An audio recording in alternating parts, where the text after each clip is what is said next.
Hello friends. आज हम एक बहुत इंटरेस्टिंग मेडिकल नेग्लिजेंस केस के बारे में बात करेंगे जिसमें इशू जो है वो रिलेटेड है कंसेंट से। यहाँ पर डिस्कशन हुआ नेगेटिव कंसेंट के बारे में। यह केस रिसेंटली नेशनल कमीशन ने 16 फरवरी को इस पर अभी नतीजा दिया है। उससे पहले ये स्टेट कमीशन दिल्ली में ये केस चला था। कंप्लेनर ने क्या कहा कि मैं 2007 अप्रैल में डिलीवरी के लिए लेके गया। जिस हॉस्पिटल में मैं लेके गया उन्होंने मुझे एडमिट कर लिया और डिलीवरी के लिए नेक्स्ट डे लेके गए। काफ़ी देर तक डिलीवरी वाले रूम से कोई भी आवाज़ नहीं आई, तो मैंने ऑपरेशन थिएटर के ग्लास से झाँक के देखा, वहाँ वो पंपिंग कर रहे थे, शायद सीपीआर कर रहे थे। 1 घंटे बाद उन्होंने आके मुझे बताया पेशेंट की लाइफ सीरियस है और हमें फटाफट सर्जरी करनी पड़ेगी, नहीं तो माँ और बच्चे दोनों की ज़िंदगी खतरे में है। हमने कंसेंट दे दिया। उसके 1 घंटे के बाद उन्होंने हमें डॉक्टर्स ने फिर बताया कि माँ और बच्चे की कंडीशन बहुत सीरियस है और हमें दूसरे हॉस्पिटल में ले जाना पड़ेगा। हमने फटाफट एम्बुलेंस में अरेंज करके दूसरे हॉस्पिटल लेके गए। लेकिन जैसे ही हम दूसरे हॉस्पिटल पहुंचे, उन्होंने वहाँ पे बताया कि माँ और बच्चे दोनों डेड हैं। इन्होंने कहा कि डॉक्टर्स ने हमें इंसिस्ट किया कि यहाँ पे एडमिट हो, यह सेंटर पूरा इक्विप्ड है, जबकि इक्विप्ड नहीं था। और इन्होंने कंपनसेशन डिमांड की 40 लैक्स विद 18% इंटरेस्ट। डिफेंस में डॉक्टर्स ने कहा कि जो ओपोनेंट है वो एक क्वालिफाइड गायनेकोलॉजिस्ट है और वो ये प्रोसीजर रूटीनली करती है। जो सेंटर है वो भी वेल इक्विप्ड है, ऐसा कुछ नहीं है कि सेंटर वेल इक्विप्ड नहीं है। हमने कभी भी प्रेशर नहीं बनाया।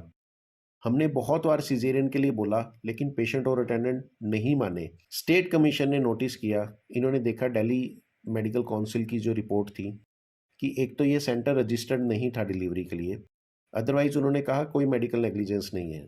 तो स्टेट कमीशन ने कहा कि एक तो ये सेंटर रजिस्टर्ड नहीं है। दूसरा, स्टेट कमीशन ने ऑब्जर्व किया, जो डॉक्टर्स ने कहा कि आप कह रहे हैं कि कंसेंट नहीं दिया, वो रिटर्न में कहाँ है। इन्होंने कहीं पे भी नेगेटिव कंसेंट नहीं लिया हुआ था।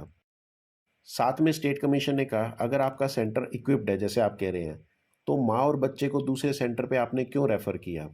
इस चीज़ का कोई इन्होंने जवाब नहीं मिला एंड फाइनली इन्होंने नेग्लिजेंट करार दिया और compensation 20 lakhs the with 10% interest. Aggrieved होके डॉक्टर्स ने नेशनल कमीशन में गुहार लगाई कि इस केस को सुना जाए। नेशनल कमीशन ने भी ऑब्जर्व किया स्टेट काउंसिल वाले ही कि इसमें कोई लॉ का ऐसा कोई फंडा नहीं है जो गलत हो। हाँ, नेशनल कमीशन ने देखा कि doctors already 10 lakh rupees party को पे कर चुके हैं, तो नेशनल कमीशन ने कहा बाकी 10 लैक्स जो है वो क्लिनिक को पे करने होंगे, ताकि टोटल 20 लैक्स हो जाए with 10% interest. Take home message की बात करें साथियों, नेगेटिव कंसेंट एक बहुत ज़रूरी है। बहुत बार ऐसा होता है हम पेशेंट को कहते हैं कि आप ये टेस्ट कराओ और पेशेंट उस चीज़ को मना कर देता है। थोड़े दिनों बाद वो आ जाता है कि मैं जी रिलीव्ड हूँ, आप अब मेरे को दोबारा ये सेम दवाई दे दो। आप उसको कहते हो ये टेस्ट करा, वो नहीं कराता। आप ये लिखो उसमें कि आप ये आपके कहने के बावजूद इन्होंने ये टेस्ट नहीं कराया या ये कोई प्रोसीजर नहीं कराया। सिमिलरली कई बार कार्डियोलॉजिस्ट फ्रेंड है वो कहते हैं कि आप एंजियोग्राफी कराओ, पेशेंट एंजियोग्राफी नहीं कराता, आप उससे कंसेंट लें। अदरवाइज आप ये कोर्ट में कभी भी प्रूव नहीं कर सकते कि मैंने पेशेंट को बोला था कि कंसेंट दो, उन्होंने कंसेंट नहीं दिया इसलिए मैं ये प्रोसीजर नहीं कर पाया।